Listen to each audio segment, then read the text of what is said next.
How to turn on or turn off show link preview on the Zoom application. Hello guys, in today's video I'm going to show you how to turn on or turn off show link preview.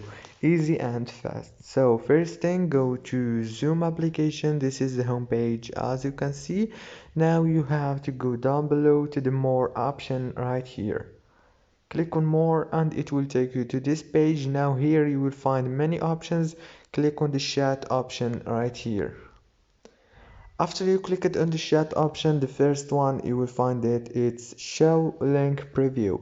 Now here you can disable it or enable it as you want. If this video was helpful for you, please don't forget to like and subscribe to support me. Thank you so much for watching this video until the end. Thank you so much.